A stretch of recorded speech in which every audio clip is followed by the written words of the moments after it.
Hello there, and welcome to episode 3 of the Holocron-Cast. I'm here with my boy Dan. How you doing, Dan? And I am Revenge of the Dan. Revenge of the Dan? There's only 6 more that I can do this for, so... Did you do it for the second one? I don't think I did, but it's Attack of the Clones, so who cares? Yeah. I remember you doing it for the first one, but not the second one. And I'm Tyler. We are your co-hosts. We are the Powerful Thigh Guys. This is the Holocron-Cast. Big episode today, Danny boy. Big. 2 days ago. Some would say a big Star Destroyer of an episode. Yes. Quite the Executor class Star Destroyer. We got... 2 days ago. 2 days ago. We got the final trailer for the Skywalker Saga. The final Rise. trailer for the Rise of Skywalker. Big, exciting stuff. Yes. So much to talk about. So much to talk about. There's so much to decompress. I'm glad we took a few days. Yeah. Because if we recorded this right after the trailer, we'd be fucking jumping all over the place, screaming. Mm-hmm. That got me excited. What, for the movie? The trailer. I was already excited. But... Well, I was already excited, but the trailer hyped me up even more. Yeah, I had an interesting trailer day journey. I was a range of emotions. I started at the bottom and rose to the top by the end of the day. It was a good day. It was definitely a strange day. It was a strange but good day. So, let's just talk about what we thought of the trailer in general. As a whole. Before we dive into specific, because there's a lot of scenes to talk about, a lot of theories based on what we saw, a lot of things missing that's like, where was it? Yeah. What's happening? A lot of important stuff. So what did you think of the trailer overall? As a whole, I think it was... I know a lot of people didn't like the trailer from what I've read. Just as a trailer, not even just against the sequels. I think it was a pretty decent trailer because it was enough to get me excited and didn't really spoil anything of the story. Yes. We still really don't know what the plot is of the film. And I kind of like that. I do. One of the best things about the Rogue One trailer was it gave you the tone of the film, and it like half the stuff in the trailer wasn't in the movie, which I think is a good thing. Because most movies that aren't Star Wars or big franchise movies like spoil like all the funny moments and all the big stuff in the trailer. Comedy movies, I think, have the worst trailers because it's like they put all the good jokes in the trailer because you want to go and see more of the good jokes, and then you get there and you're like, well, I've already seen all of these jokes. Right. Yeah. Yeah, I definitely agree. I wonder if, obviously it won't be to the same case as Rogue One, but I wonder if there are some scenes in this one that won't be in the finished product. Probably. Because I think aren't they doing like some other type of shoots or something? I thought I read something about that a while ago. Well, they always do reshoots on these films, but I think they can't be doing reshoots now. They're only 2 months out. True. They might have just finished reshoots recently. I'm not 100% sure on that. Yeah, I don't know much about the movie industry. I know more about that, but still not super knowledgeable.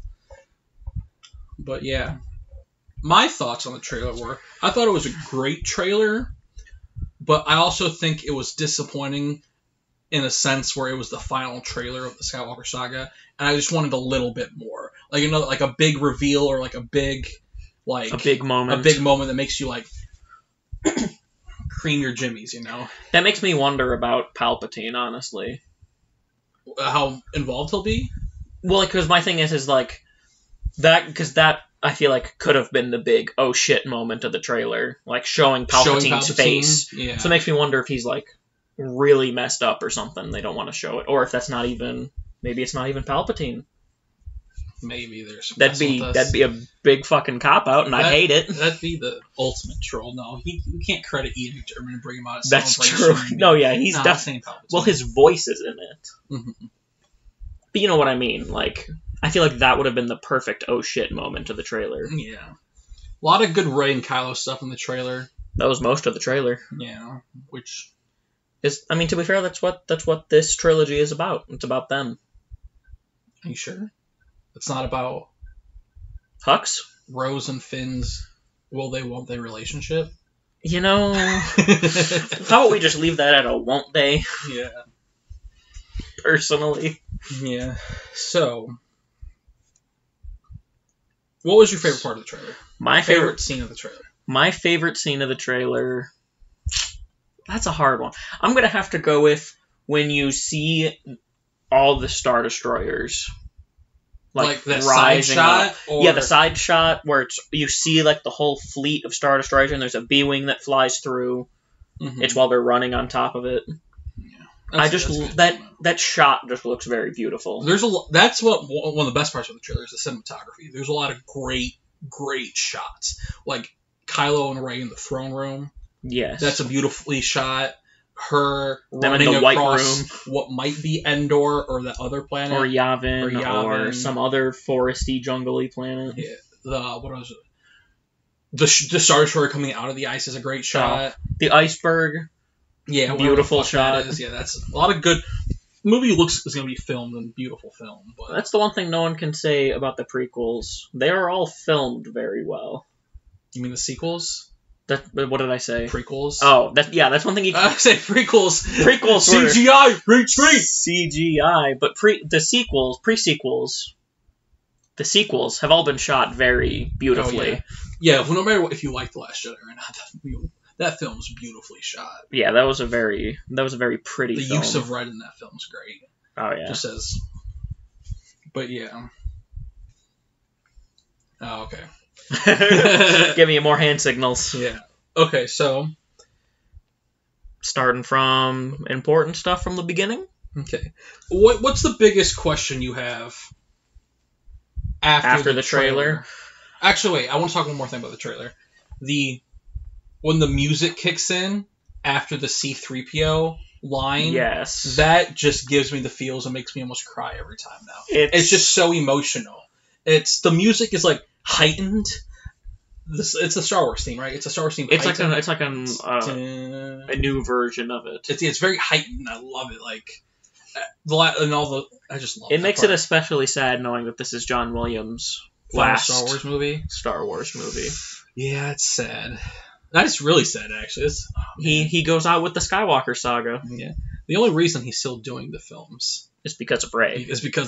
Which is he was so excited to do her theme. Yeah, he wants to be the only one to write her music. Yeah. So if he's still alive when they do 10, 11, 12, and 20 years, let's hope he comes back, just to do Rey.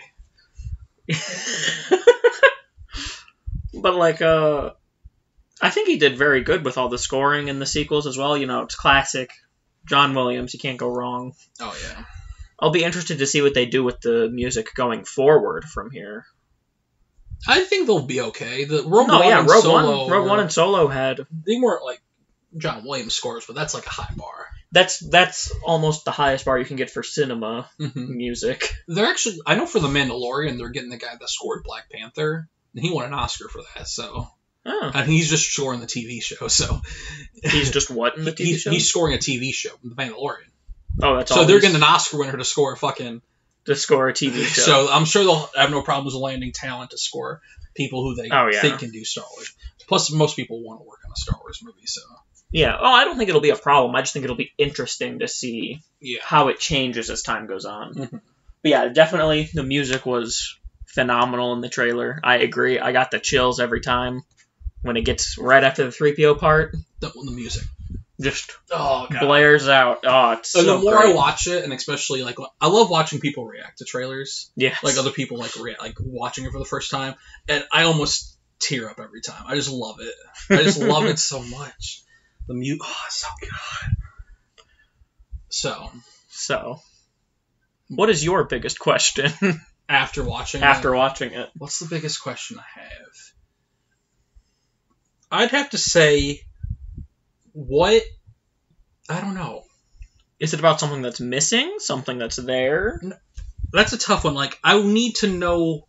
Well, we'll get to what's missing later, but true. The line from the trailer. There's two lines from the trailer that give me the most. My favorite moment from the trailer, I think we kind of already touched on this, maybe, but is when Rey's like. Everyone thinks they knows me, but nobody really does. And then Ben's voiceover is, but I do. And they're confronting each other on what I assume is the wreckage of the Death Star. It looks like Endor. Yeah. And I just love that line. Their relationship, I have so many questions about their relationship. Where is it going to end up? How and why are they connected? Is it because of Palpatine? Is it because their Snoke. brother and sister? Is it the Oh, Force? God. I don't think the brother and sister. Is it? Is there? I think they're destined to join forces. Oh, yeah. This trailer, I think, solidifies that Ben is turning to the light. Yeah, I think that's the That you or me? that's my work. Okay. That's the that's been like confirmed Yeah, Ben being redeemed is pretty much all but confirmed. after this trailer. But like, because To be fair, I feel like once Palpatine was confirmed to be in it, I feel like that was when I was like, okay, so Ben's being redeemed. that's actually another question I have too, referring to the other line that I love from this trailer is Palp saying coming together will be your undoing. What is he referring to? The Resistance or Rey and Kylo coming together? I think... Because I personally think it's Rey and Kylo. Yeah, I think it could be referring to Rey and Kylo. However, it also appears to be that he could be getting into a similar situation as the end of Return of the Jedi, where he essentially lured the whole Rebel fleet to one place and then brought his whole fleet in to destroy them. Okay, yeah. Because that's That could be basically, what that was happened. his whole plan in 6, and it only went wrong because they only had one shield generator. And no one will see it coming this time for sure. Because because we have to wonder, who knows about Palpatine? I would assume no one. Because as we leave off in The Last Jedi, Kylo's the big bad. Kylo is the big bad, but like, what's his connection to Palpatine? Is he's the only one that's possibly connected? Like, you know, Rey and the Resistance have no idea he's still lingering around. Not an idea at all. They have like no idea what's going on there. As far as everyone else knew, he died when Vader threw him over the shaft. Yeah. So those would be the things that linger the most. Like, what's Palpatine doing? How is he connected to Kylo? It'll be inevitably fighting him at the end, which I think is probably going to happen. Yes. But it'll probably be them two versus Palp at the end, which I gotta say is a fight that I cannot wait for. it depends what's Palp's condition, though. Like, True. Because he was on the thing at the end of the trailer, like the robotic thing. Like, what is that? But I feel like he, because if Ben becomes redeemed, what's the final fight then? It has to be Palp. Yeah. There has to be like an end boss, essentially, and it's not going to be like... He's not going to be so frail that, he'll be defenseless.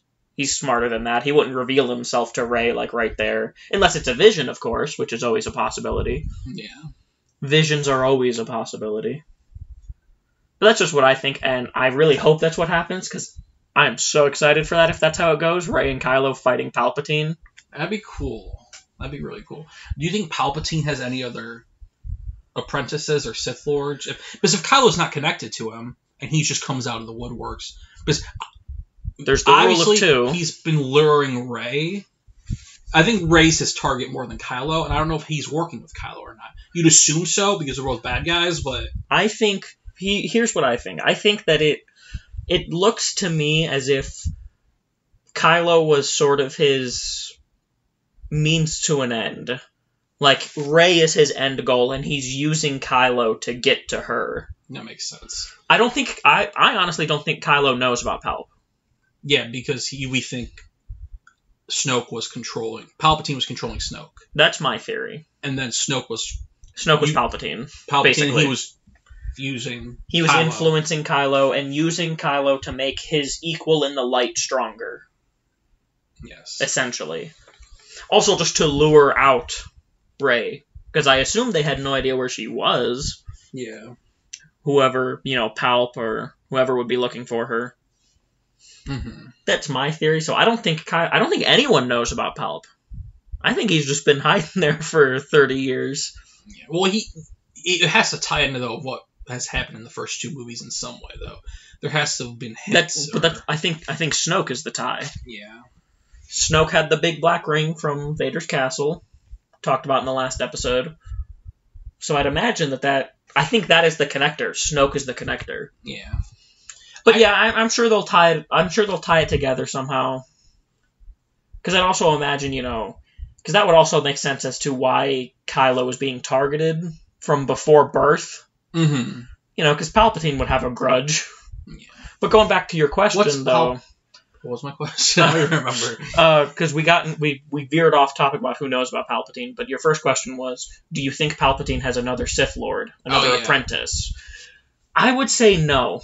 Yeah. I think Rey is who he's aiming for to be his apprentice. Yeah, I don't think we have enough time in this movie to explore that too. Based the runtime came out, the movie's 2 hours and 35 minutes long, which is a nice time. Longest Star Wars movie. Wish it was 3 hours, but I really wish it was 3 hours. I still feel like they have so much to explore and not enough time. Yeah, that's why I was hoping for that hard 3 hours. Yeah, but I get it. Yeah, because you also don't want it to drag. Mm-hmm. Because I'm sure there's going to be plenty of questions they don't answer that'll be covered in books and comics and TV shows. Oh, for sure. Because I was wondering if there was any chance we see any more Jedi. Like is Rey training Jedi, or is she just training? But it's pretty clear that she wasn't training Jedi. She was still training. Yeah, she was. The first shots were obviously of the trailer was her training, and like even probably the first shot of the first trailer when she was jumping over the TIE whatever TIE silencer. It looked like a different First Order ship, but different version of a TIE silencer. Was probably training. Because now, that's why I think that was where it was kind of like, oh, Kylo turns good. Because why else would they have a First Order ship? Wait. We said Rey might. We said you thought Palpatine probably won't have an apprentice, or Dark Rey could be a clone of Rey if Rey's a clone. He could have her, and she's the apprentice. Yeah, I'm of the opinion that Dark Rey is a vision. I think she's an actual clone. I kind of hope so, because that would be a metal-ass fight. Rey vs. Rey. Rey vs. Rey. Pull the endgame of Cap vs. Cap and do a Rey vs. Rey. Yeah, that'd be awesome. Rey and Kylo vs. Rey. Yeah. That'd be awesome, dude. That would be pretty cool, however... Because, if Palpatine can't fight... He has a Rey to fight for. He has a Rey. No, I imagine he'll blast him with some lightning. Fling him around. Because you have to keep in mind... They're not as strong as Vader. They clearly state that in 8, and I don't think they've grown stronger than Vader. And even Luke struggled really hard against Palp. Luke went down immediately once Palp got involved. I mean, I know Luke threw his lightsaber away, but still.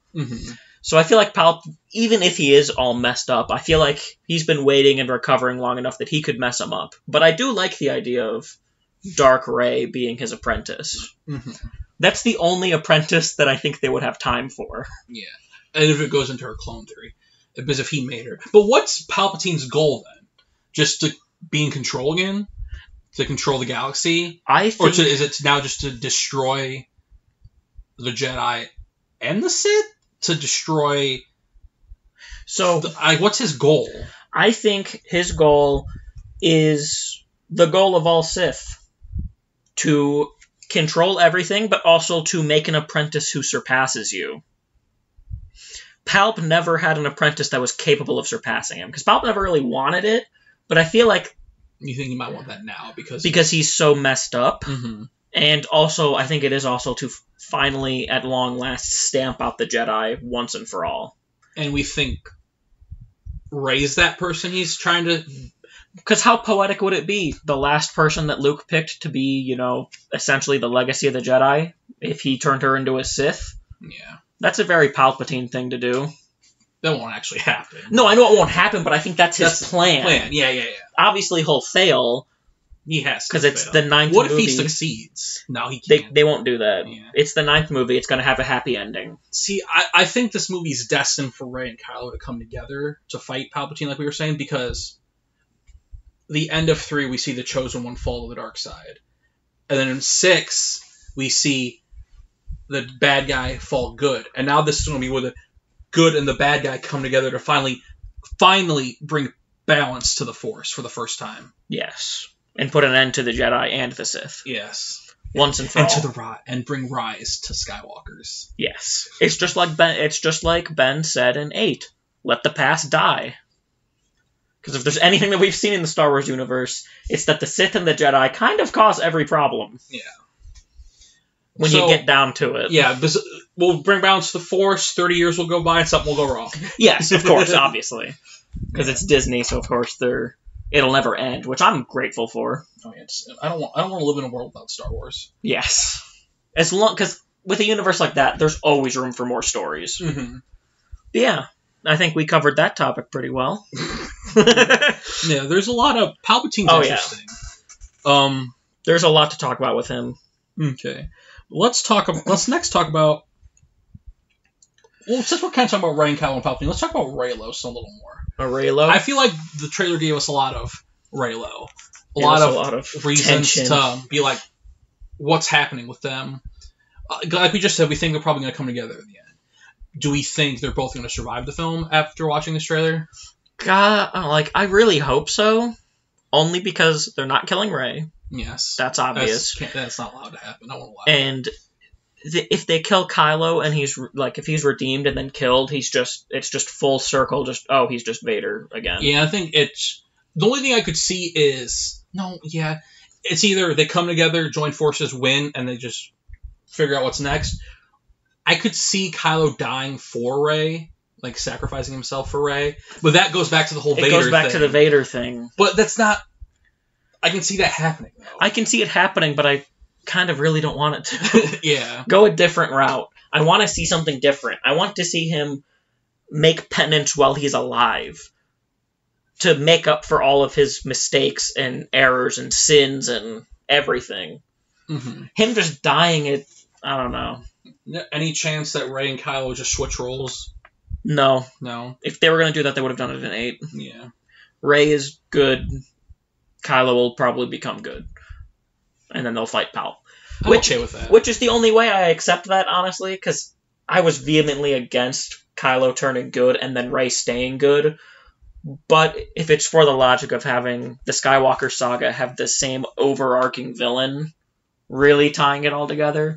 Because really finally bringing balance, like we were saying, yeah. Because that's really the biggest thing that was missing from the sequels. There wasn't too much that was tying it directly to the whole saga. Yeah, this one definitely already feels like they're going to do that a lot more. Just with the ships they're using and stuff we've seen in the trailer. Yeah, absolutely. Way more connected. Yeah. Which I'm always a fan of. Mm-hmm. But yeah, I think, I'm not sure, thinking of Reylo specifically, like them getting together. Yeah. You think they're going to have Force babies together? I'm not sure. I don't know how that'll go. Because I could see them getting together at the end, but I think it's also just as likely that they won't. Yeah. I don't think a romantic storyline in this movie works with anybody. It's too late to shoehorn unless it's Rey and Kylo. That's the only one that makes sense to me. Yes. We're not going to... If they do Rey and Finn, I don't see that. Rey and Rose, even Finn and Rose feels forced. No, but Finn and Poe, on the other hand. Finn and Poe is the only, and then Rey and Kylo. Finn and Poe, and then Rey and Kylo, and then... If they try to do Rey and Poe, that's forced. Rey and Poe is the most forced. Yeah, but... Period. I feel like, I don't know, because they obviously have a toxic relationship. Yes. It's a complicated relationship. It's not a very healthy one. But I love it so much. That's why I feel like, because I feel like once Ben is redeemed, it wouldn't be so toxic. Mm-hmm. Because I think my thing is I think if Kylo survives, inevitably they'll end up together. I just don't know if we'll see it in this film. Yeah. I agree. Because he'll probably be pretty broken by the end. Who? Kylo? Kylo. Yeah. Because you have to imagine, jumping to, the literal last line of the movie, we hear Leia talk.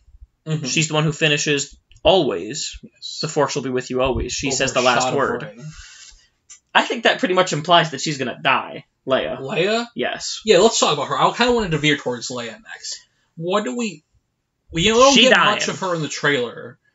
Should we just get that scene of her and Rey hugging again? And then she says always, but... She dying. I don't think she... Wow.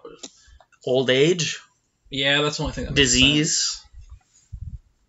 Anything else would seem a little weird.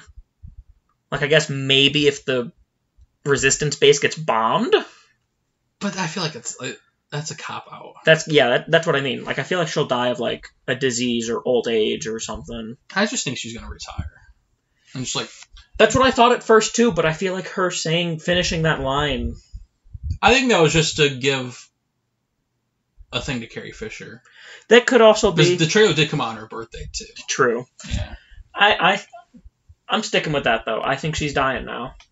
I thought she was going to retire, but I think she's dying now. Maybe. Yeah. She's like the biggest question mark to me too. Like, how are they gonna handle her? Yeah. Okay. Well, at the very least, we know she probably won't say too much. Because they only have a limited number of lines. Yeah. Okay.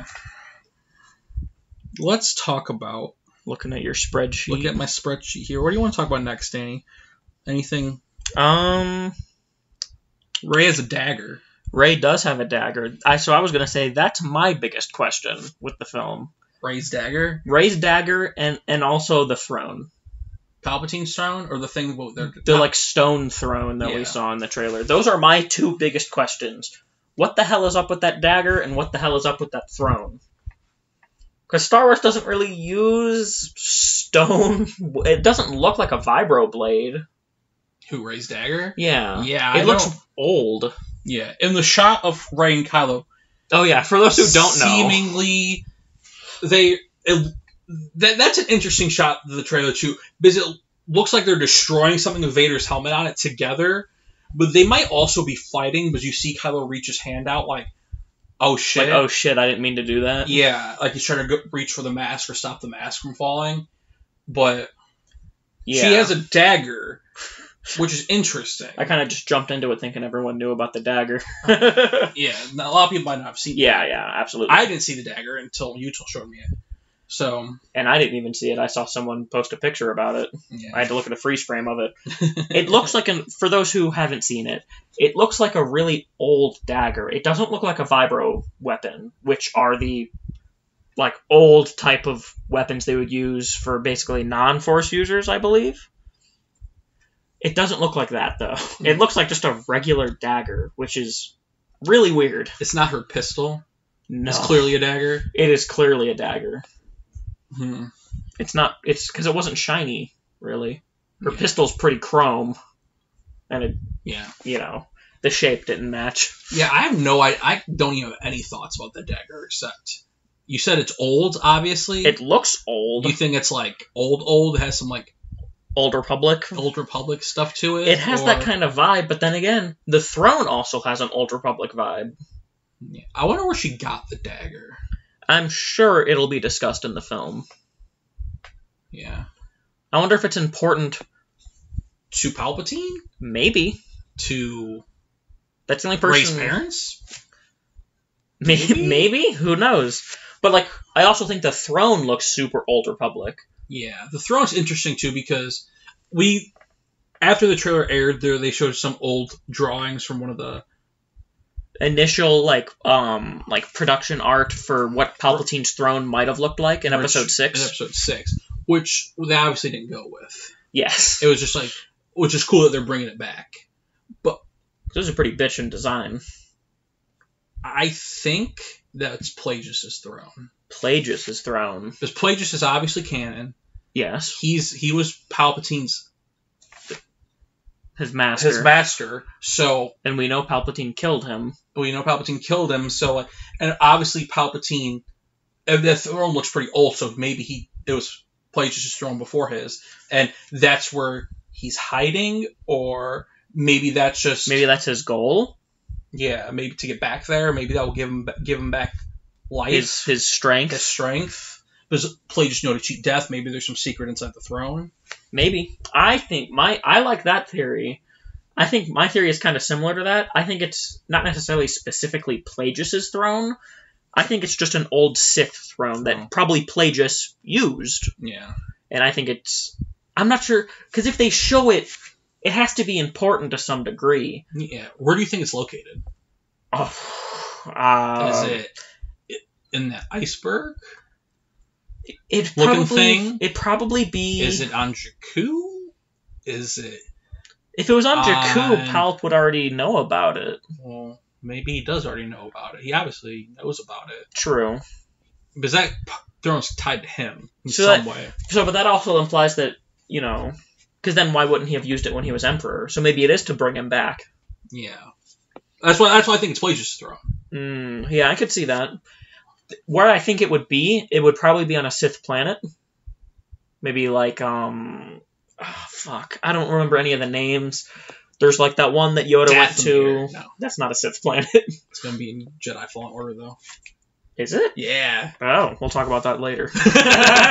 Yeah. But, I think Malachor is a Sith planet name. I don't know. That sounds right, Malachor. I don't know Old Republic planets, but there's a lot of Sith planets in Old Republic. Sith planet. Yes. Mustafar. I mean, technically you're not wrong. Vader's castle is there. Yeah. And Palp loved to do experiments there, just because not really many people went to a lava planet. Mm-hmm. But, oh, that's another thing. Maybe it's in Vader's castle? Nah. Potentially? I don't think so. Yeah, I'm sure Vader has his own throne. Just throwing out ideas. It could be under his castle or something. Yeah, maybe there's a reason why they built it. Yeah. I have no clue where that throne's at, though. Yeah, it doesn't give us much context as to where it would be, to be honest. Yeah, and I think it's away from Palp, where he currently is, though. Mm-hmm. Because I don't think it would be on Endor. There's just this old Sith throne. Wicket just goes and sits in it. Yeah, with this Princess Nisa. Do you think we'll see Wicket? I hope we see Ewoks. I've seen the exact opposite of people online. I want to see Ewoks so bad. I do too. I love Ewoks. I want to see Chief Wicket. Chief Chirp has passed away. His time has come. Wicket's time to take charge and lead the Ewoks with Princess Nisa. You know what my biggest fear is? Whatever the fuck her name is. My biggest fear is that I really don't want this to just turn into Return of the Jedi 2. I don't think that will happen, mainly because JJ's directing again. And I know that was a big complaint with Force Awakens. He took the criticism very... And I don't think he'd do that again. I think he wants to prove people wrong. And I hope so. That's just my biggest fear. Yeah. Because, Endor, Palpatine... Pokemon. Death Star, the Death Star is obviously destroyed, but Death Star, Mm-hmm. It has a lot of the same elements, just because it involves Palpatine, obviously. Yeah. But that makes me a little bit afraid. Mm-hmm. But I also agree, I don't think they'll do that again, Mm-hmm. simply because of the criticism for it. I don't think we're getting a Death Star. For fuck's sake, I hope not. Mainly because I just assume we're getting a big-ass fleet battle. Yeah, which is what I want more than anything. Because obviously we know people like that from Rogue One. Yes. And I think that this looks like they're trying to do endgame scale, just like everything's coming together. Everybody. Just a massive battle. Massive battle. Which is what I always wanted. Star Wars has focused so much on super weapons. 3 of them. Yeah. Not counting Rogue One, which is also a lot about the Death Star. You have 3 movies that have a super weapon in it. Just give us some classic fleet battles. Right. Which is what it looks like, and that makes me very, very happy. It makes me a little concerned, though, that we might not have... Obviously, we're going to have a lightsaber fight. We see Rey and Kylo fighting on the thing. But the final fight might not be a lightsaber fight. Yeah. Which is okay. But I want more than one lightsaber fight in this movie. True. Maybe that goes back to Dark Rey. Maybe, yeah. Maybe Dark Rey is actually real and is a clone. Because they said this has obviously it's a lot of hype. They were hyping it up. But they were saying that this has the best lightsaber duel of the franchise in it. Who said that? It was something Disney said at some point. I read an article. I saw a headline that said that. I know Daisy Ridley said that they made the lightsabers, like the ones they used to film, lighter so they could do more stuff with them. Okay. And they were training and stuff. Like, I know she said they do some cool stuff, but... Someone somewhere said... I saw some headline that said someone said it had the best lightsaber duel of the franchise. I hope so. I hope so, too. Rey versus Kylo versus Dark Rey versus Palp versus Grievous. What a weird thing it would be if, like, say Palp does, like, temporarily succeed or something and gets a little bit of his vigor back and has a lightsaber. But I know Emperor Palpatine didn't like using a lightsaber, so I don't think he would have one. I think the only way fighting Palpatine makes sense is if he gets his full power back. Possibly. Because, like, if he's just in that fucking, like, wheelchair-looking thing he was in, which looked weird, but... Yeah, but if he's in the wheelchair-looking thing, I don't think fighting him's... Final boss material in his state. True, but like I said, they're still weaker than the man who killed Palpatine. Killed in air quotes. Yeah. But together, they are stronger. Oh, well, probably. Low. You guys, Dan, I need to admit something to you right now. Is this something that I already know? This is my TED Talk. Dan? Yes? I'm a Reylo stan. Stan? Yeah, I stan Reylo. What does that mean? I don't fucking know. People use it on Twitter. I don't get it. But okay. Oh, that was my TED Talk. I can accept that. Okay. Well, so yeah. Reylo. We talked a lot about Rey and Kylo and Palpatine at this point. I think we've covered most of the stuff to talk about with them. Yeah, a fair amount of it. But we talked about the line, coming together will be their undoing. Yes. And we want to talk any more about that? Do you have any more thoughts? Other than... I think it's about Rey and Kylo, like you said. Mm-hmm. I think that's who. I think that's who he will be saying it to. Yeah. Because he obviously won't really be talking to anybody else. Mm-hmm. Yeah, but I think that's all we got to talk about for them. Yeah, we've talked about them a lot. Yeah, I still want to know what they're destroying, if they're destroying it, or if they're fighting. I swear it is Kylo's little Vader shrine. Yeah, but like... That makes me think it's during a fight.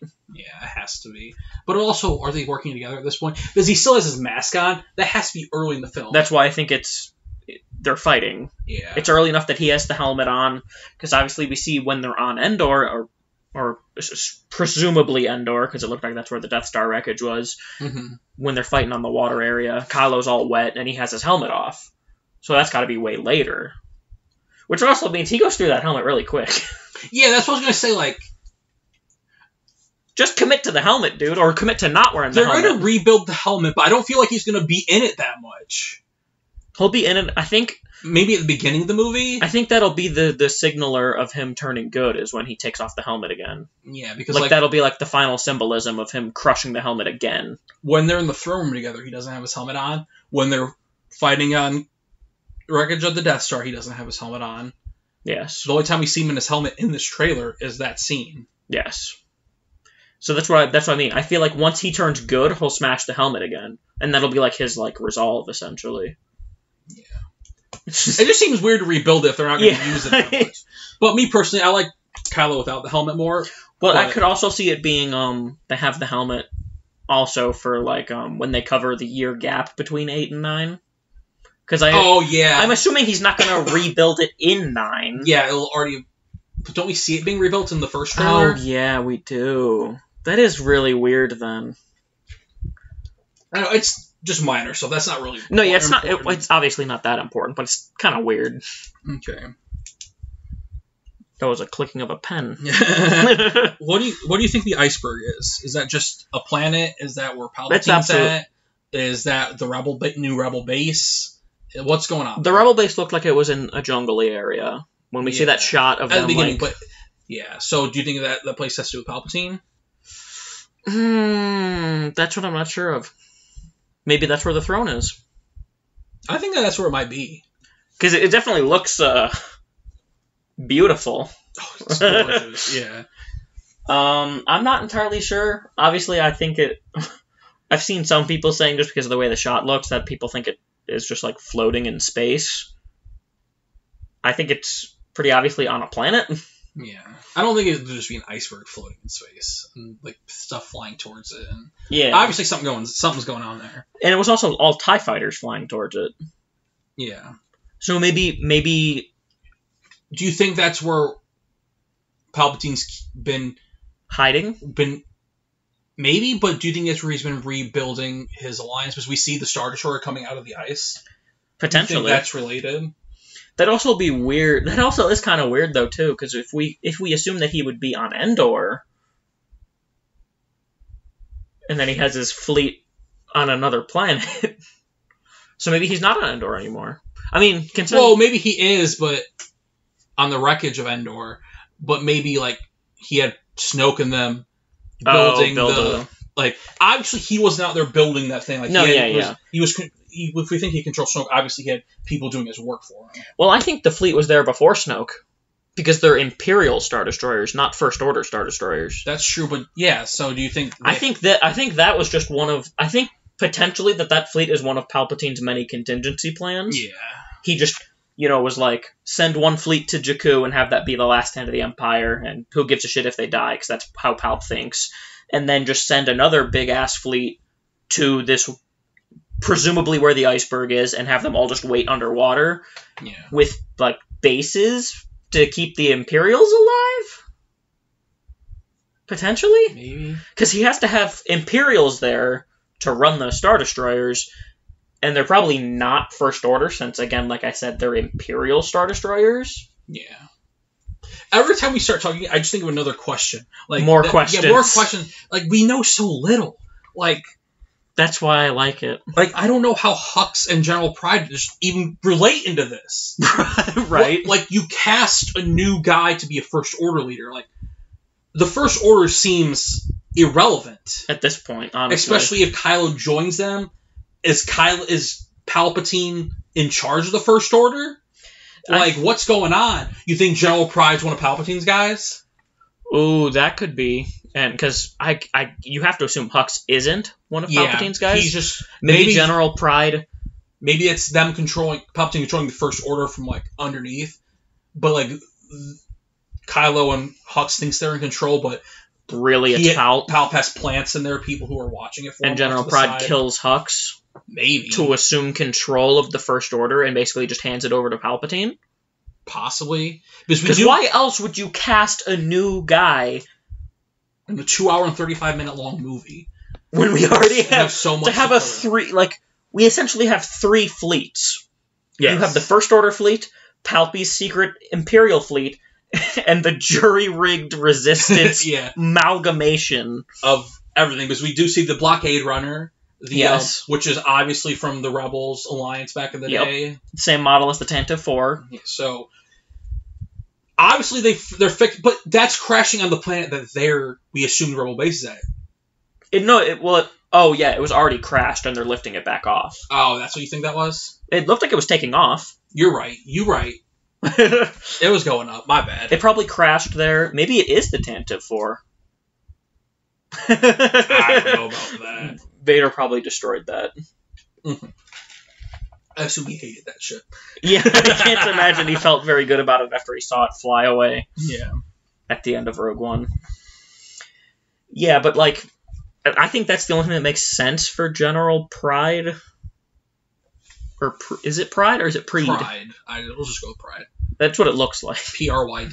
That's Pryde. Pride, but switch out the I with a Y. Yeah. I think that's the only thing that makes sense for him.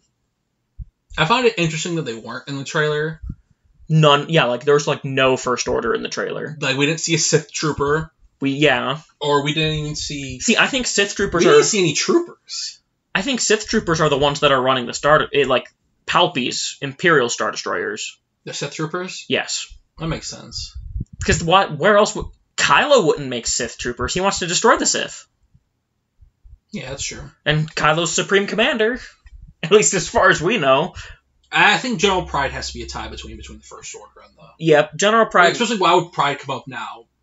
Well, he probably... Because, like, they're falling apart with Snoke being gone. And... Yeah, with Kylo being dysfunctional and Hux being incompetent, they don't... And Phasma dead, they don't... Air quotes, dead. I don't think they have time for Phasma. They really don't at this point. So I think Phasma's actually just... I think Phasma might actually just be dead. Unless they Darth Maul.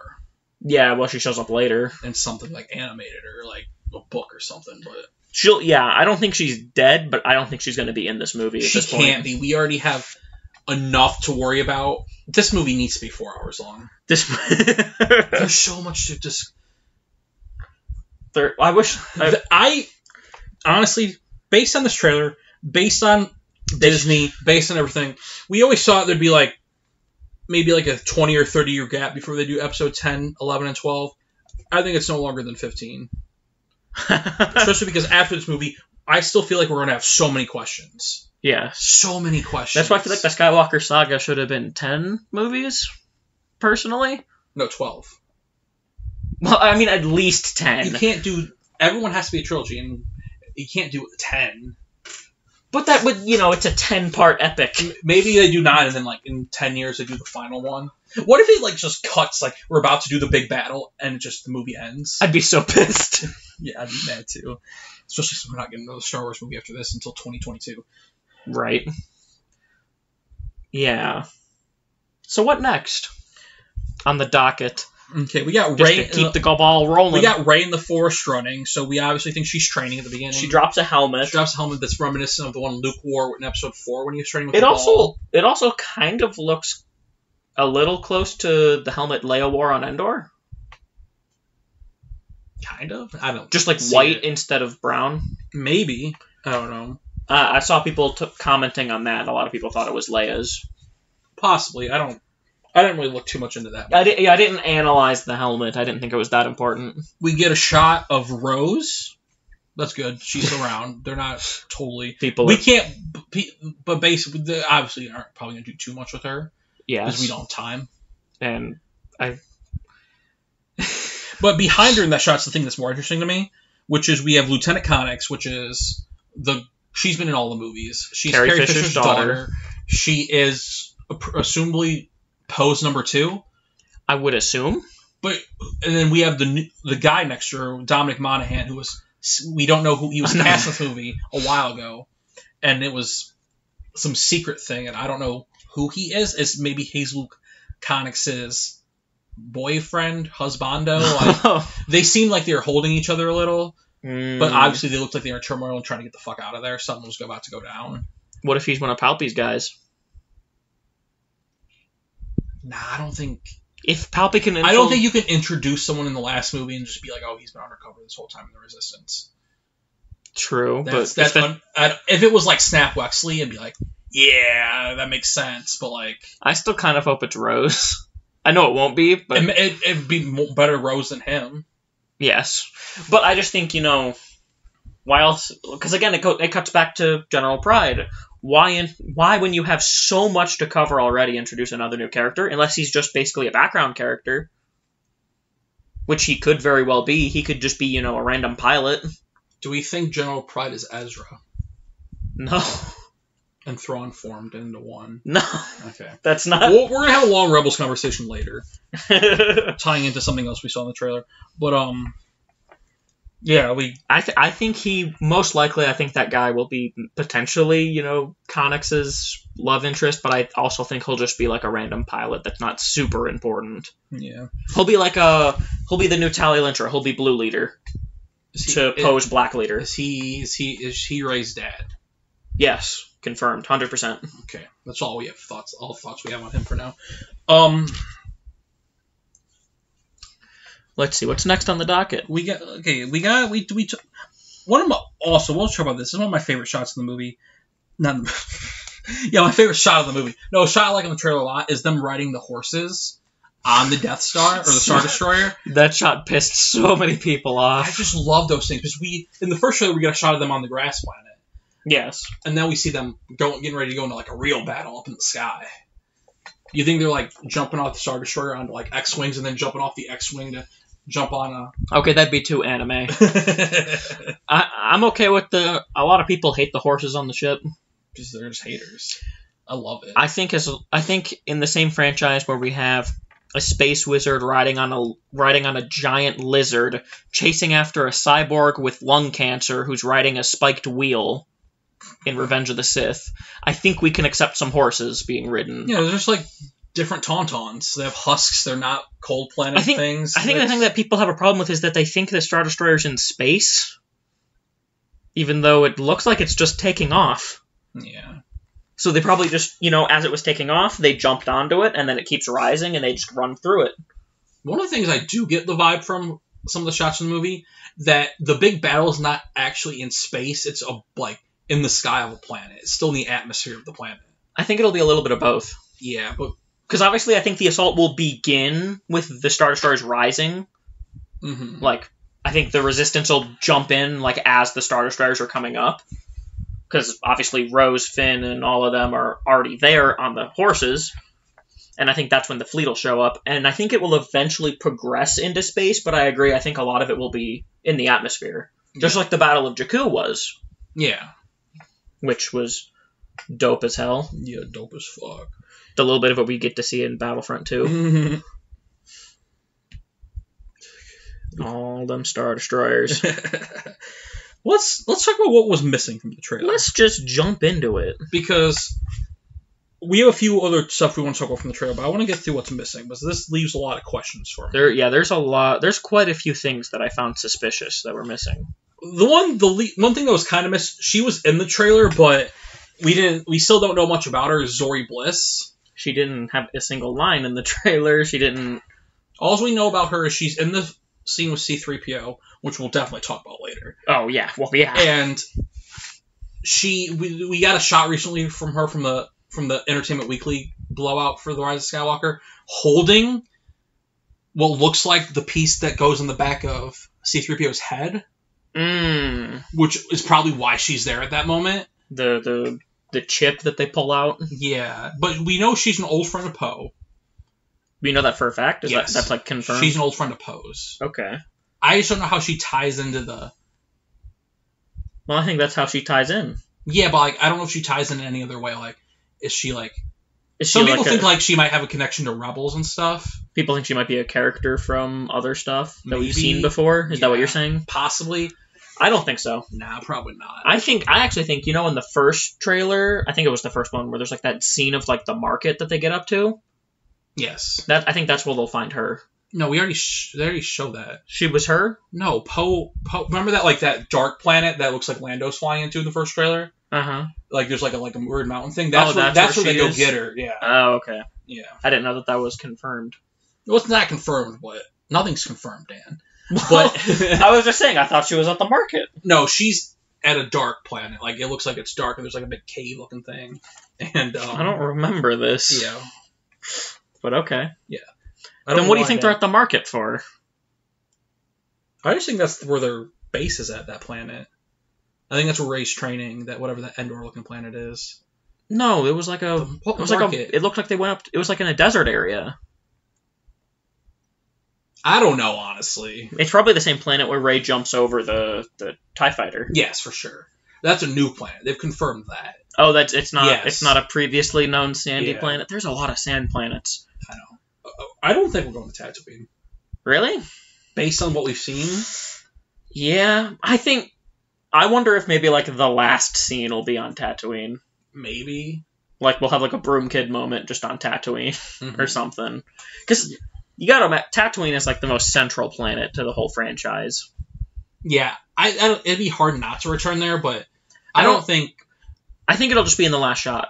Yeah. We'll talk more about that later. That has nothing to do with the trailer right now. True. Because I have a lot of... we're definitely going to be talking about this a lot more leading up to the Star Wars. Oh, yeah. Like, we'll make our official predictions and stuff. Oh, yeah. Which you can keep an eye out for if you subscribe. Hell yeah.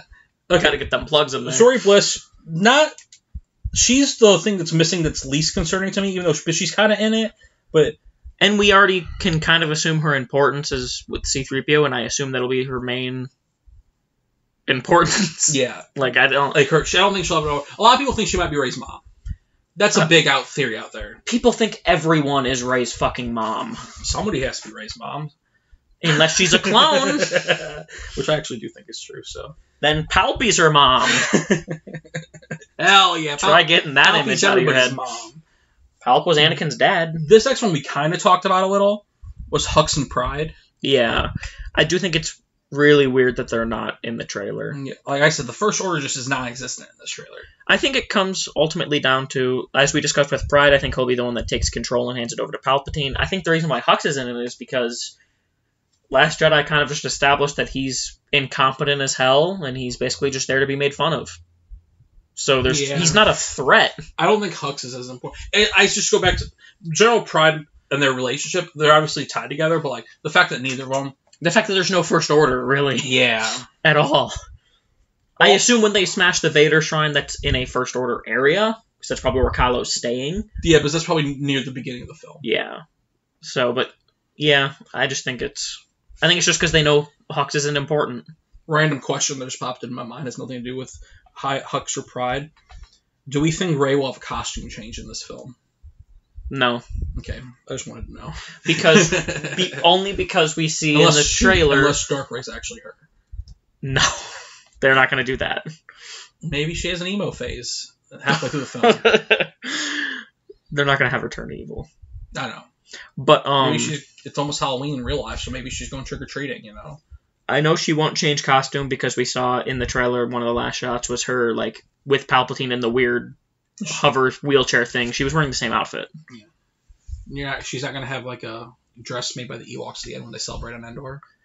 She might have a different outfit in the celebration. Yeah. You think they're gonna do a big celebration at the end? I don't think so. I think they will.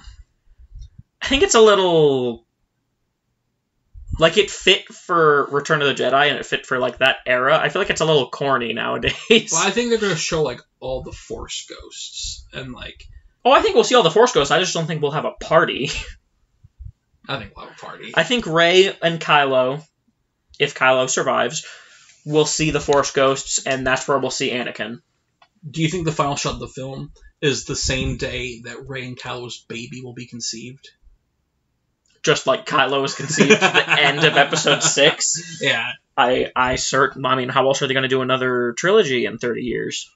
15. 10. 5. 3. Next year. Tomorrow. 2 more movies next year, Episodes 10 and 11. What if at the end of Episode 9 they're like... Rey will return. They do the Marvel thing. Rey and Kylo will return in Episode 10, 2020. Just lose your motherfucking mind. Okay. Another thing that's... At the same time, we do kind of need a satisfying ending. Yeah. This is of all of the What? My name is Palpatine, and I'm trying to recover. I don't know what I just did there. This is something I wrote down while we were talking. Yes. Poe in an X-Wing. I hope we see that. Well, I assume he'll be flying in the final battle. Yeah, probably. I just wrote that down. Just interesting fact. I wonder if he'll have the same. In general. I wonder if he'll have the same paint job as his old X-Wing, the black and orange. Yeah, that was pretty cool. Blew up.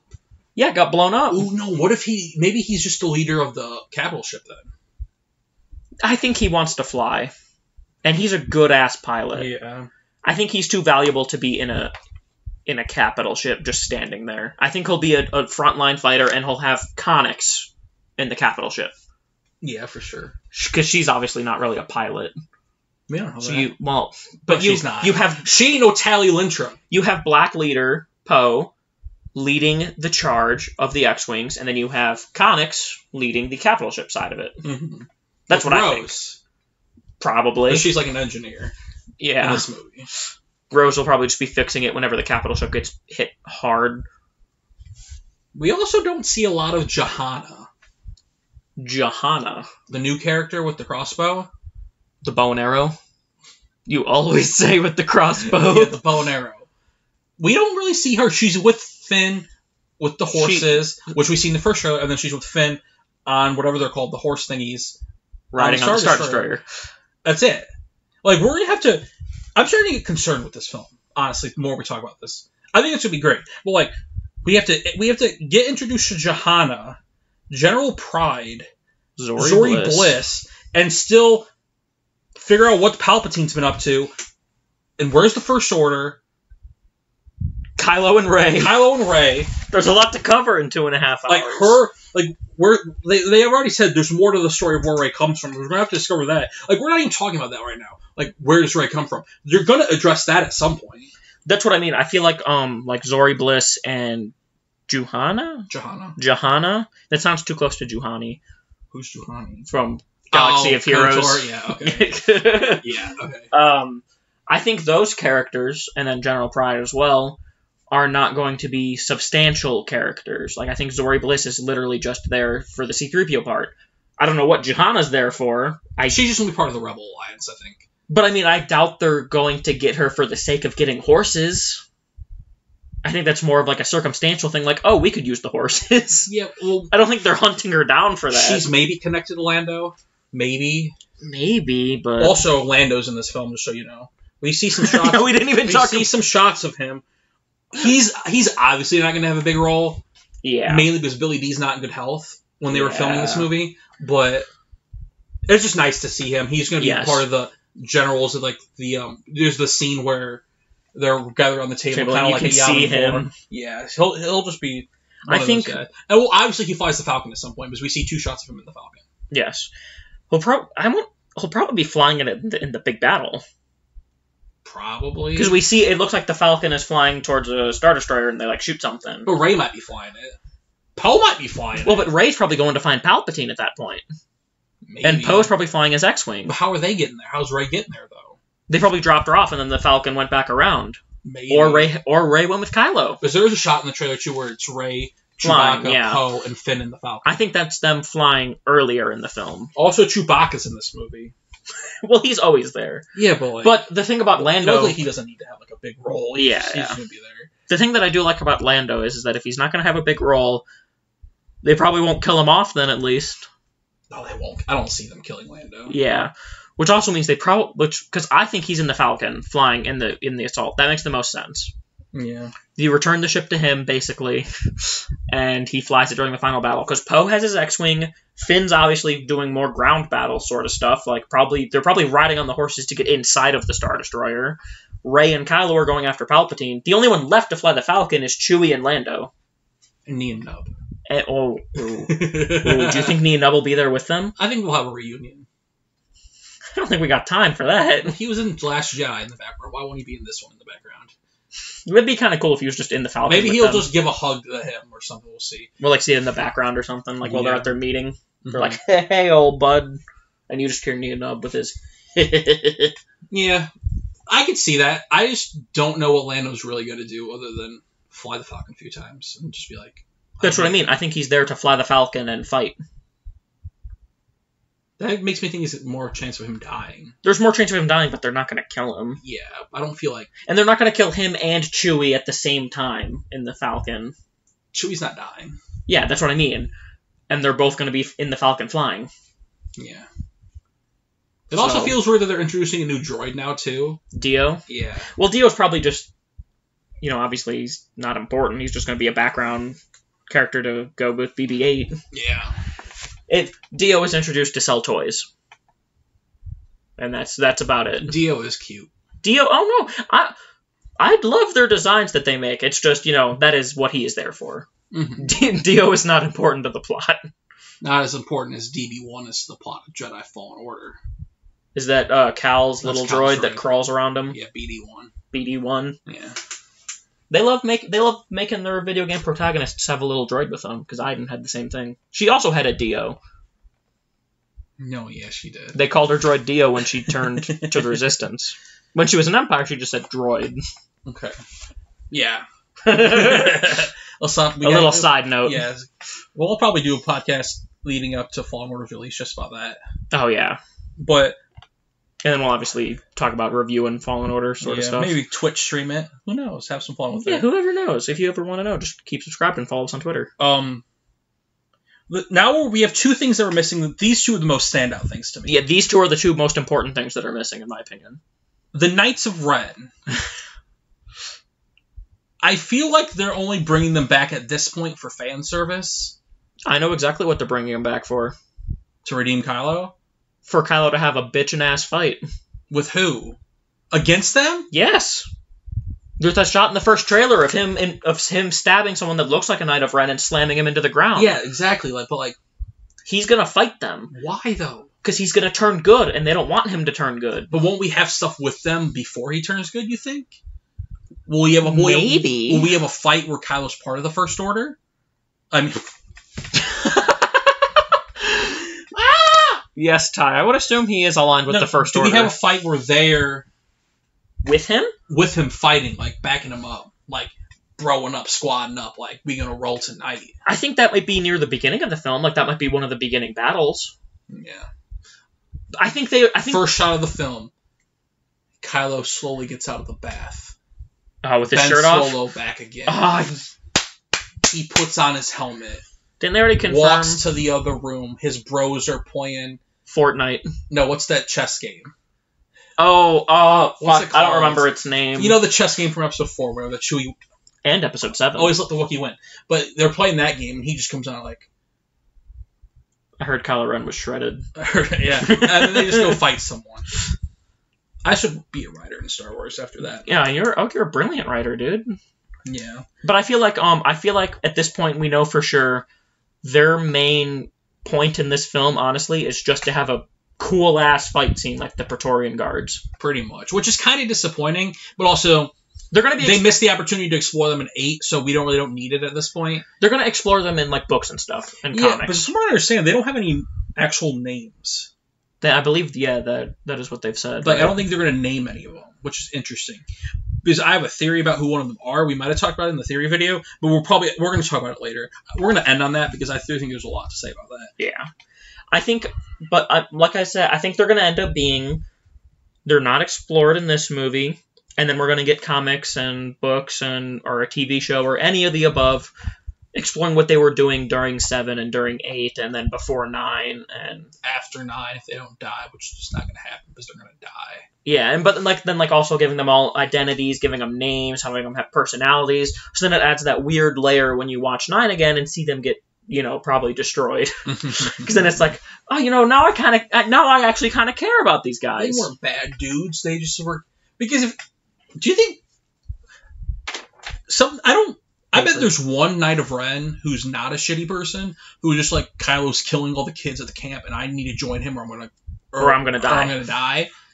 Which I think that'd be a cool story to tell outside the movies with like maybe a TV show, maybe a comic, that's what I mean, animated show to explore one of them, or in a book or whatever. But yeah, because didn't Ryan said he didn't want to use them in 8 because he didn't want to write for JJ essentially because they were JJ's creation. I read something about that. That's dumb, though. You're going to be taking his creations no matter what. You don't make a sequel to a film and not use the guy's film's creations. That's just what I read. Yeah. But if that's true, I understand why people would be mad about that. Mad about what? Rian Johnson in general, just kind of ignoring some of the stuff from 7, which people feel like they did. But I feel like that was really the only thing he ignored. Yeah. Was the Knights of Ren. Pretty much. Which, to be fair, kind of sucks.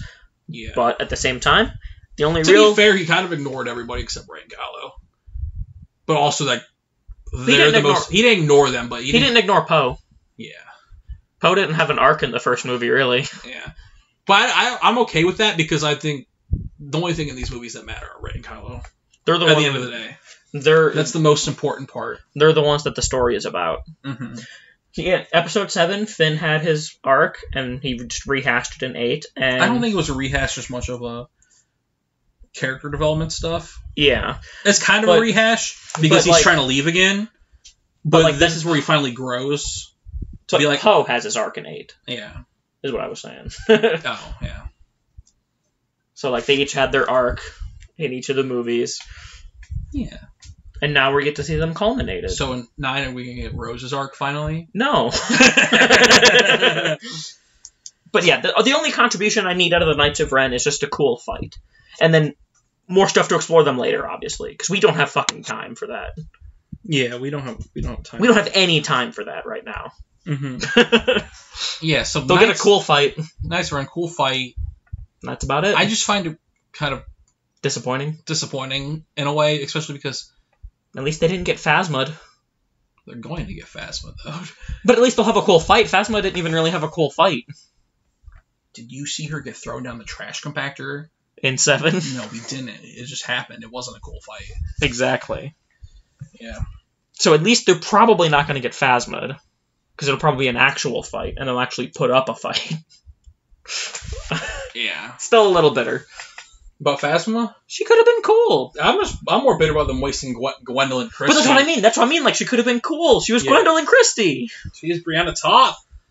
Why are you going to get a badass like that? That discussion's for another podcast. No, it's not. It's for every podcast.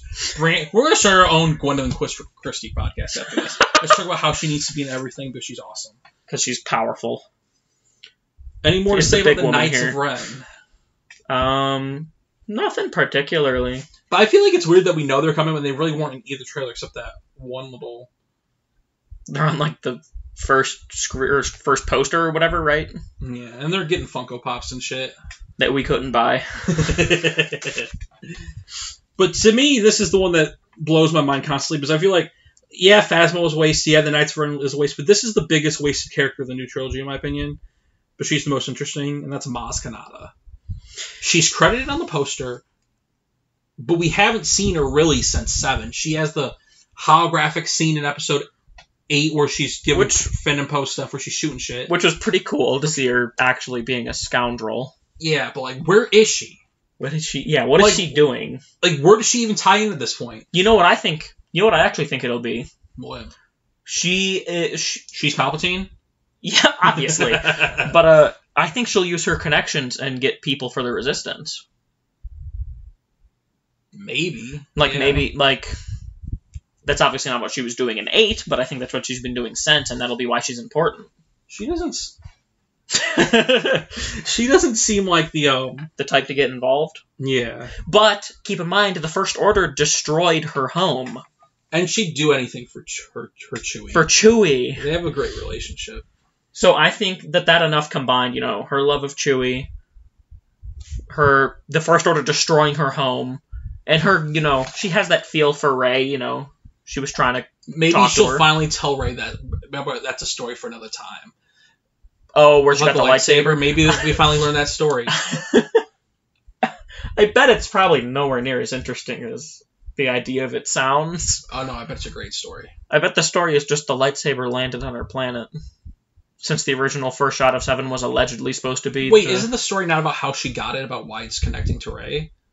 No, because I thought they asked, where did you get this? Han said, where did you get that? And she said, it's a story for another time. Oh, I thought that she was talking about Rey, about why the lightsaber calls to her. No, she said that to Han, because Han recognized it and was like, what? I kind of want to watch The Force Awakens now. Oh, well, we're going to be watching them. Yeah. Yeah, but I just feel like Maz Kanata, cool character, not used enough. To be fair, on top of that as well, though, she couldn't really have contributed much to 8. Yeah. I feel like I thought she was going to have a bigger role in 9, but the more we see, But like you said, she's on she's credited on the poster. Yeah. She's not actually on the poster, but... Is she? Let me look. I don't think she is. I don't think she is either, but... I didn't see her. Otherwise, I feel like we would have been like, oh, there she is. Right. Because it is very strange. In fact, until you said she was credited on the poster, I thought she wasn't even going to be in this movie. Yeah. Ty's looking at the poster. She's not on the poster. Jahan is on the poster and Jory Bliss is on the poster, but... Where's Finn at? Oh, no, there he is. No, I'm just kidding. He's looking at the poster on his phone. It's his phone background. Hey, I need to change it, though, because I don't like how it shows the white there. Dude, it bothers me. Go on to Reddit. They have a version of... Oh, it just has the white without the names on it. Oh, no. I don't like how there's just white on it. Then... do you want me to edit one for you? No, we're just good. Cut off the bottom. No, I need a new background anyway. We'll figure it out. Yeah, anything else about Maz Kanata other than I want more from her, and maybe she'll be part of planning the general. That's what Resistance. I mean. I feel like she helped get them, at least get them ships. I think she helped. That's probably her role because it looks like they have a lot of salvaged ships. Do you think they go to Unkar Plutt and steal a bunch of his ships? I kind of hope we see him again, but we won't. No. 4 quarts of portions. I just want to finally see the scene of Chewbacca ripping his arm off. It's too late for that. I know. He shows up with no arm. Oh, that'd make me so mad. I want to see it fully rendered. It's a deleted scene of The Force Awakens, if you're wondering. No, yeah. Great deleted scene. Great deleted scene. I wish it was in the film. Right. So that's really all the important stuff that's missing. Yeah. I mean, obviously we didn't see Porgs, and that's always important. We haven't seen Porgs, Dan. I just realized that. They're probably still on the Falcon. I hope so. Porgs are essential to this franchise from here on out. I hate to break it to you, but I think 9 might be the last time we see them. If we even see them in 9. I think they'll be in the background on the Falcon. I hope so. We saw them nesting in there. I love the Porgs so much. They're going to use it, obviously, to sell toys, and also it'll be a cute little thing to have in the background on the Falcon. Right. I need to get Porgs just to put in the side of my car in one of the chutes, be like they're nesting in my car. Who would have thought they could turn a negative situation of, oh shit, we can't get rid of all these birds on the island, let's just make them Porgs. And now they're just they've just marketed the hell out of them. Talk about a win-win. Right? God, I love porgs. They're so cute. I am aware. Okay, we got 2 final topics. Actually, 3. And these are all pretty sizable, right? Yeah.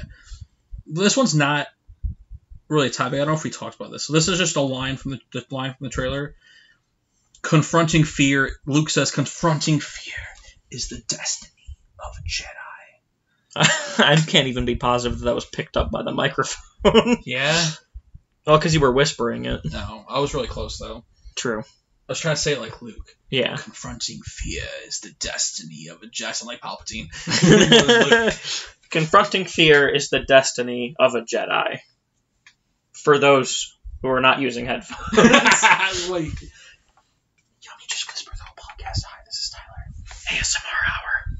This is the ASMR Hour of the Star Wars podcast trailer analysis breakdown. Maz Kanata's not here. Porgs are not here. Should we even see the movie anymore then? Probably not, you know? We need Porgs, we need Maz, we need Rey. That's all that matters in life. Thank you. This was the ASMR Hour with Tyler. Thank you. Just play that on repeat for an hour. Yeah, I'll just loop it, you know? 8 times, 10 times, 35 times. Gotta really stretch out that runtime, you know? No, I think we'll find on runtime at this point. We got plenty of runtime. What do you think about that line? I personally really like that line. Yeah, I really like it. The only problem that I have is that I wonder... He uses the term Jedi? Yes, actually.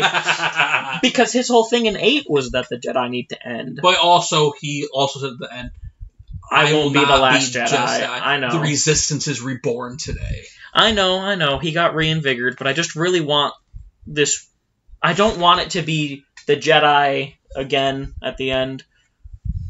They need to learn eventually that you can't bring the Jedi back. That's why like we said in our last podcast, they're going to be Skywalkers. That's what I hope, but I'm a paranoid person. In this movie, they're still Jedi and Sith until it's over. Yes, I know. But I just mean, it just makes me paranoid.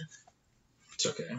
Because Jedi's a marketable term, so I'm worried that they'll just keep it just for marketing. I think that's just a good, very inspirational quote. Oh, it absolutely is. I love that.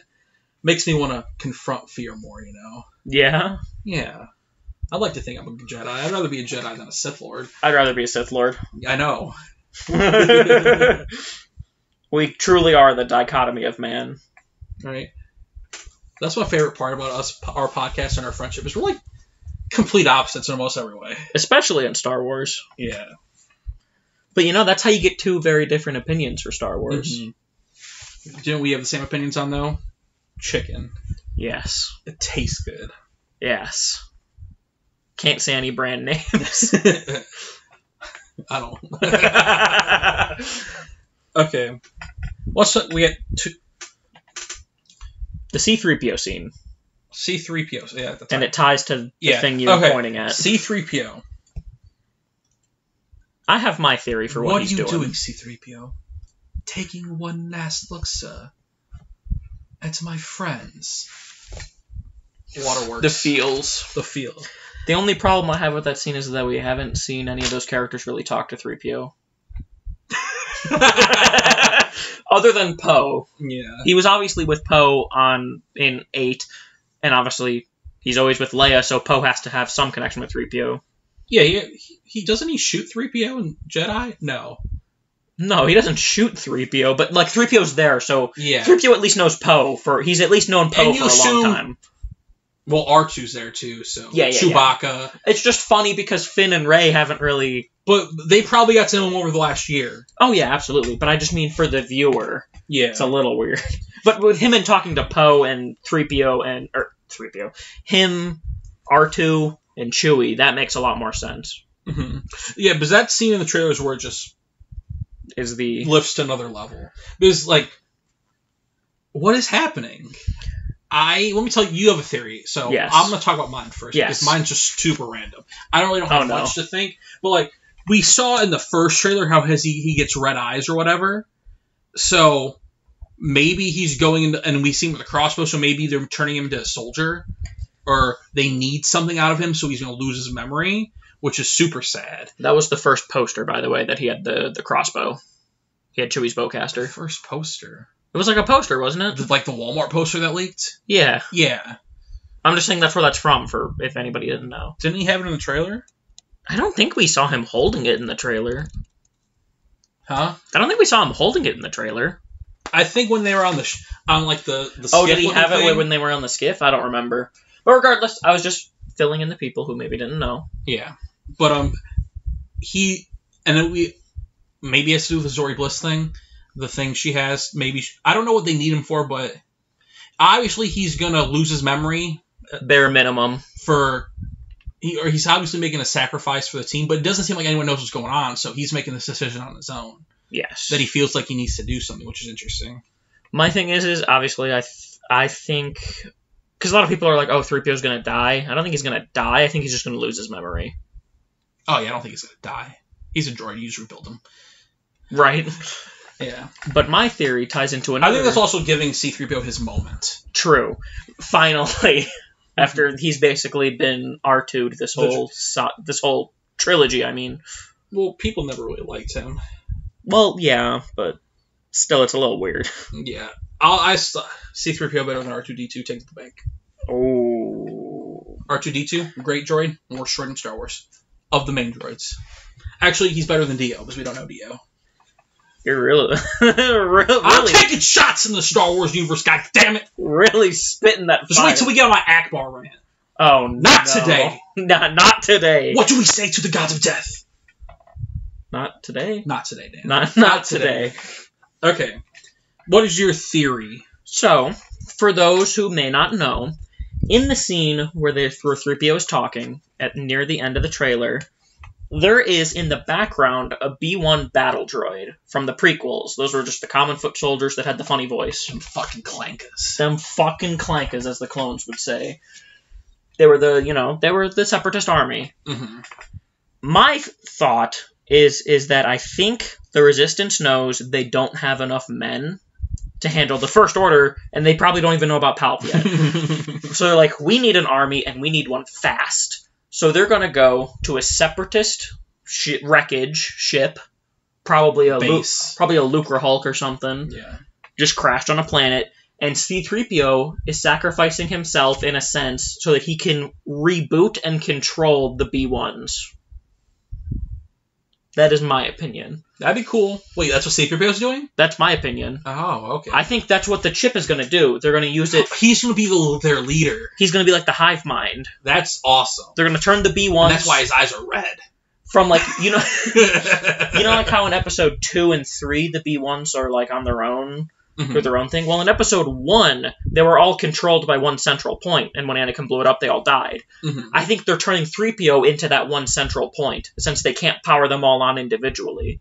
Oh, okay. They're going to just bring them all up, basically raise them from the dead, and have 3PO's processing power be used to control them. And, probably make them a little bit more competent. Oh, yeah, for sure. Because they weren't exactly really competent. Hopefully they're more competent. Hopefully they're smart enough to realize they weren't competent, but honestly, they could use just bodies at this point. That is true as well. Be just like swarm force. Yeah. And then also, maybe they scavenge some separatist ships as well. Just have 3PO control all of that shit. Yeah. But they probably it looks like they're going to be scavenging a lot of old stuff. Mainly because they probably can't afford to... Which I love. Yeah, which ties it all together, which is great. And it also shows that the First Order really did screw the Resistance over. Because if they just showed up with their own fleet out of nowhere, it'd be kind of weird. Yeah. But them, obviously it looks like they are... Even though they've had a year, they're still down on their luck. They still have, this jank-ass fleet of all just this ragtag group. It looks super cool, but it's all these, scavenged and probably, for the most part, shitty and poor condition ships. Yeah. I like that a lot. I hope we see Race Speeder again. I hope we see all kinds Random of ships. Thought. Give us, Republic Venators from the prequels, Separatist ships, like I said. Vulture droids. A-Wings. A-Wing, yeah. They have all the old Rebellion ships as well. Anything else on the 3PO discussion? Or the Clankas? The Clankas. I think this leads into our final topic. Them scavenging ships. Yes. We saw a lot of cool stuff, B-1s. Hopefully maybe they get some other robots. Maybe we see a droideka. That'd be cool. That'd be dope. Maybe we get droideka to shred. Like we were saying, them ships. But one ship appears in the trailer, Dan. Some may recognize the ship because they're crazy and don't want to watch one of the best Star Wars things ever put out in general. Right next to the Falcon, up front, on the front lines, we see the Ghost. Do you know what the Ghost is, Dan? The home of the Phoenix Squadron. Yes, the Ghost. Home to Hera, Kanan, R.I.P., brother. Spoilers. It's a Star Wars podcast. We're always going to be spoilers. I was just making the joke. I know. But Ezra, Sabine, Choppa, Aurelius, Zeb, whatever the heck his name is. Garazeb. Garazeb Aurelius, or whatever. The Phoenix Squadron from the show Rebels. The Ghost is their home. And we know the Ghost was also in Rogue One. Yes. Flying around in the background. And we also know, thanks to Forces of Destiny, I think it is, and the end of Rebels. We know that they fought Forces of Destiny. They fought on Endor as well. Yes, the Ghost made it to Endor with Hera and Choppa, and no one else, because everybody else had left. Yeah, everyone else was doing their thing. So the Ghost is the Ghost just a ship they are re-scavenging and putting in the front lines for fan service, or is Hera there? Hera there? Is Ahsoka there? Is Sabine there? Ezra. Thrawn. Not Kanan. Not Kanan. And probably not Zeb. Probably not Zeb. I think Chopper's obviously still around because he's a droid and that'd be cool. Choppa's probably in the Ghost. Yeah. Do you think he's in the movie? We see Chopper? He'll probably if anything, he would be in the background like in Rogue One, like how we saw him just roll across. Because he's the only one they can put in the movie without having to worry about casting the right-looking person. Well, Hera, you just take the Paint voice actor green. and put a bunch of stuff on her. But yes, so let's talk about the. I have like 3 theories on this. There's a lot of theories. There is a lot of theories. Okay, because we were doing the math. You probably didn't pick up your line because of the paper crinkling. We've been doing some math on the ages. We'd say Ahsoka Tano, one of the best characters in the franchise, is between 68 years old and 73 years old. This is rough math. Because this is rough math. We didn't just based on. We didn't exactly count it out, but yes. This is roughly. So I'm gonna give him a range. And then Hera would be roughly between 60 and 63, right? Something like that. She's like a little over a decade younger, I think. And then that would make Ezra's the same age as Luke and Leia. And Sabine be the same age as Luke and Leia. No, Sabine's 2 years older than Ezra. But how old are Luke and Leia? Like, to the point where it wouldn't really matter that much because the age gap is only 2 years. Yeah, but I'm just saying they'd be alive. No, I know. I'm just saying for the sake of being correct. Because I don't want people being like, oh, well, Sabine's older. Yeah. Oh, no, what, how old would they be? 50s, 60s? I can't remember. Leia was 19 in Jedi. No, she was 19 in A New Hope. Okay, so that's 3 plus 30, right? 33? Yeah, 33. So 19 plus 33. 50. I don't know math. They're between 50 and 60. Yeah. They're like middle-aged. Granted, Ezra's not going to be there. Survives whatever he does with Thrawn. That's the most long shot. Ezra probably not, unless him and Thrawn converge into one person who is General Pride. You love that theory. Dude. I just love Rebels so much. The one that makes sense is Hera. She could still be alive. Yeah, she's not that old. Why did I put between 50 and 60? It should be between 50 and 55 because Hera's 60. I think Hera is the most logical choice because we already know she was the one who stayed with the rebellion the longest. Yeah, Hera's the most logical choice. It could be her son Jason. Possibly. But we believe he's the Knight of Ren. Yes, we both believe that Jason is one of the Knights of Ren, which is what makes it kind of sad that none of them get names. Because if he was part of Luke's Jedi Academy, they all died. You have to assume he's part of Luke's Jedi Academy. Unless he escaped or never joined the Academy, which both are possible. I was going to say probable, but both possibilities. I don't think there's any reason that Jason Syndulla is dead. No, not yet. So they wouldn't waste a storyline like that. Yeah. So he's either a Knight of Ren, never joined Luke's Academy, or in the Resistance, or was the one survivor that they didn't know about from Luke's Academy. Or just never joined them and was just within the resistance with Hera. Because maybe Hera didn't want him pursuing that life of a Jedi. That's also possible. That's theory But I also feel one that's most likely. I also think in the same hand, though, I still think he's a Knight of Ren because I think she would have wanted him to... Like, I get why she wouldn't want him to be a Jedi, but I also feel like... She doesn't want to lose him.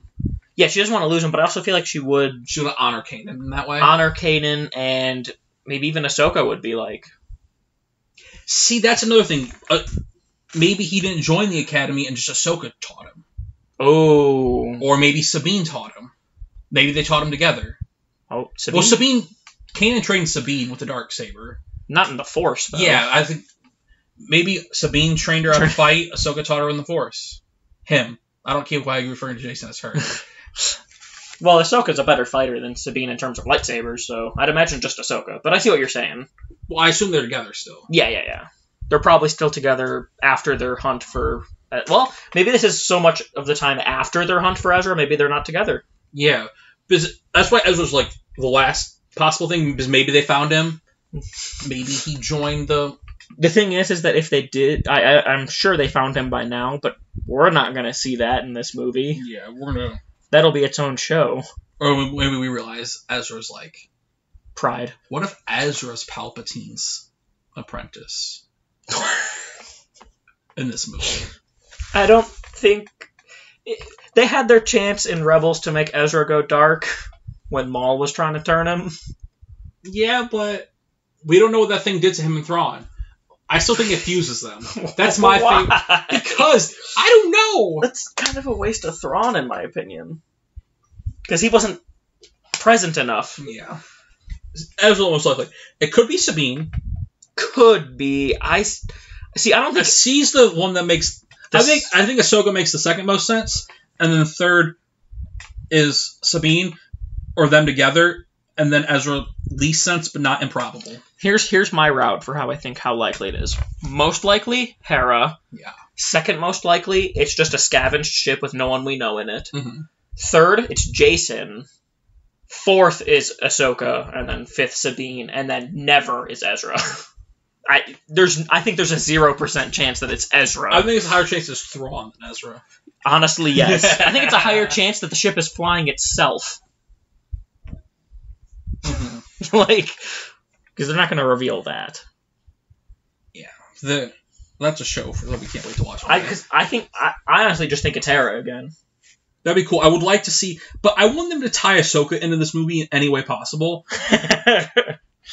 Because she, for someone who's kind of important in the Skywalker's life, she's not really in the movies.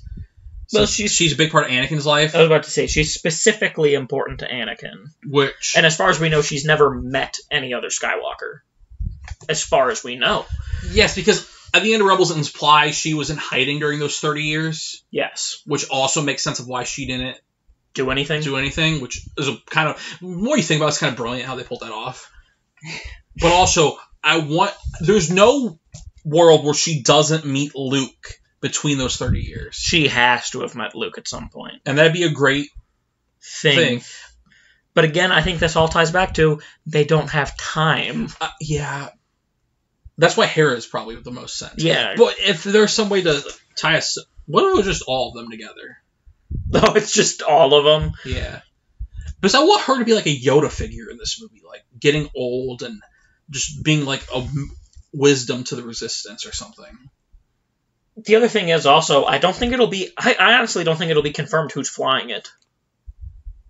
I think it'll be like Rogue One. No, we need to. I think it's like Rogue One where it'll just be in the background. That's annoying, though. I think if they don't say who it is flying it, I think we can assume it's Hera. Mm-hmm. Because again, it all goes back to, I don't think they have the time. Yeah. And if they do have the time for anything, it's for them to say, oh, or General Syndulla, report to your ship or whatever. Yeah. Just another background call out like in Rogue One. I think we'll see her. She won't talk, but... See, I don't think we'll see her. Like, she could be at that little meeting where they're all there. That'd be cool. That would be awesome. I'd love it. I think just putting the ghost in there just for that, usually doing that against a cop-out. A little bit. You don't put the ghost on the front line without it being relevant. True. It was very much more in the It was like really back. light up there with the Falcon. Yeah, but I mean, like in Rogue One, it was very much like in the back. Yeah, it was just flying in the background. Yeah. Was it in the battle? It was in the battle. Yeah, you can see it in a couple of the shots of the battle. I don't remember seeing it in the battle. You see it landed on Yavin. You see Chopper. You hear them call General Syndulla, and you see the Ghost flying around Scarif. Yeah. That is all the Rebels references in Rogue One, as far as I'm aware. That's hot. So I think it's going to be a similar treatment in this film. I would like to see Hera, even if just at the meeting. I hope so. At least Chopper. Oh, well, I'm sure they'll smuggle Chopper in there. I hope so. Filoni himself will smuggle himself in there. It's also these people. We could have more ideas on what could be too after we see some of the Mandalorian, because we gotta assume some of these people are gonna be tied into the Mandalorian. You think so? I also have heard that based on the previews, nothing like factual, because this was part of they didn't want people to say this, but apparently Fallen Order really ties into Rebels and like that lore. Well, we know it ties in with Saw Gerrera and Inquisitors, and Inquisitors. It really ties into that world. So maybe we'll know more after the Mandalorian and that if there's any way they could possibly tie into 9.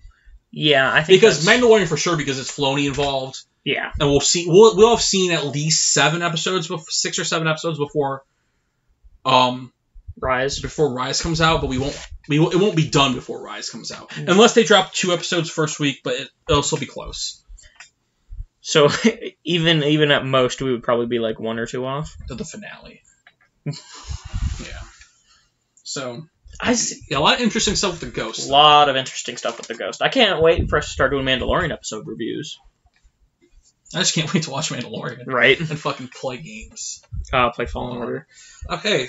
So, I feel like that's pretty much covered anything. Anything we're missing, Dan? Anything significant last you want to talk about? Other than Clankus. I think we've just about covered it. Yeah. We didn't go nearly as long as we thought we would. Oh, no. Yeah, we still went long. It's the longest episode yet. Yeah, but only by like 20 minutes. That's okay. No, I'm not saying it's a problem. I'm just saying we were expecting like 2.5 hours. Yeah. Just because there was so much to discuss. But then again, most of it is questions. Yeah, like we don't know. Yeah. So yeah. I think. What are your guys' theories? Leave it in the comments below, or ask us on Twitter. Tell us what you think. Tell us what you thought of this episode. We're definitely gonna be talking about this stuff again before episode 9. Oh yeah. There's a lot to discuss. And yeah, don't crinkle in the outro. Crinkle. Tell us what you thought of the trailer. Tell us what you thought of the show. And yeah. Tell us what you think of the sequels. Tell us what you think of episode 9. Yeah, what are your thoughts on episode 9? What are your thoughts on what you think it'll be? Do you think it'll be a train wreck, like Reddit likes to think? Or do you think it'll be the greatest Star Wars movie ever? Or both. A train wreck and the greatest? Yes. Okay, well, this has been the Holocron-Cast. We are the Powerful Thigh guys. Thank you for joining us today, and... No. Fuck. I fucked up the ending, Dan. Is this still recording? Yeah. I almost stole something. And may the Force be with you. You dirty clankers. Always.